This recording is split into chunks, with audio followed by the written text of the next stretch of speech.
آخر میں پھر سے درخواست کرتا ہوں، ہاتھ جوڑتا ہوں، منتیں کرتا ہوں، کیوں ایسی شادیاں کرتے ہیں جو امام زمانہ کو رلاتی ہیں؟ عاشورہ میں تو تم ایسے عمل کرتے ہو جیسے حسین کے علاوہ کوئی تمہارے دنیا میں نہیں ہے، اہل بیت کے علاوہ کسی کو تم جانتے نہیں ہو۔ اب شادیوں کا ماحول آیا ہے تو ایسا لگتا ہے جیسے تمہیں امام زمانہ سے کوئی کام ہی نہیں ہے۔ شرم کی بات ہے، شرم کی بات کہ مومنین کی بیٹیوں اور بیٹوں کی شادیوں میں وہ حال ہے۔ میں ایک ہی جملہ کہوں گا، امام زمانہ تو چھوڑ دیجئے، کسی محترم عالم دین کو بھی آپ نہیں بلا سکتے۔ میں پھر سے درخواست کرتا ہوں، منت کرتا ہوں، ہاتھ جوڑتا ہوں کہ اپنے آپ کو یا شیعہ کہلانا بند کر دیں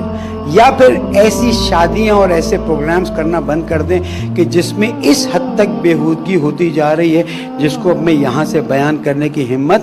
نہیں رکھتا ہوں۔ مومنوں، غیبت کا زمانہ ہے، ہمارے اچھے کام پر ہر ہفتے ہمارے نامہ اعمال ہمارے امام کی خدمت میں پیش کیے جاتے ہیں، اچھے کام ہوتے ہیں، امام دعا دیتے ہیں۔ میرے چاہنے والے، تیرا شکریہ، تو نے غیبت کے زمانے میں ہماری عزت رکھ لی، اس لیے کہ جب ہم کوئی کام کرتے ہیں تو ہمارا نہیں ہوتا، شبیر میسمی آپ نہیں ہیں، یہ شیعہ ہے، یہ شیعہ اچھا کام کیا،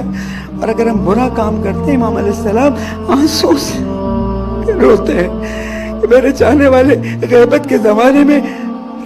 تیری ہدایت کا کام اللہ تعالیٰ نے میرے ذریعے کرا دیا، اب تو ایسے کام کیوں کرتا ہے کہ جس کی وجہ سے میرا دل دکھے، جس کی وجہ سے اللہ کے نافرمانی؟ خدا کوئی نقصان نہیں ہوگا اپنی شادیوں میں اور منگنیوں میں اور پتہ نہیں کن کی چیزوں میں اب نئی چیزیں آ رہی ہیں، کیسے ہوگا؟ کیسے روکیں ہم لوگوں کو؟ ہمارے خوجہ کمیونٹی میں آج سے 20 یا 22 سال پہلے ایک ایسی شادی ہوئی جس میں فل میوزک، ڈانس، سب کچھ تھا۔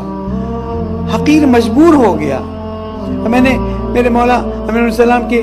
نہج البلاغہ سے اقتباس لکھ کر ایک خط لکھا ہر اس کو کہ جو شادی میں گیا تھا، میں نے پیمفلٹ نہیں بانٹا، میں نے خط لکھا اور اس میں لکھا کہ کیا واقعاً ہم خوجہ شیعہ اثنا عشری اب اتنے بے دین ہو گئے کہ ہماری شادیوں میں ترکی سے ڈانسر بلائی جائے گی اور انڈیا سے مولانا بلایا جائے گا، دونوں امپورٹ کر کے، اور پھر شادی آگے بڑھائی جائے گی؟ یہ رقص اور موسیقی اور یہ لڑکیوں کے جو کپڑے، مجھے دعوت مجھے بھی تھی،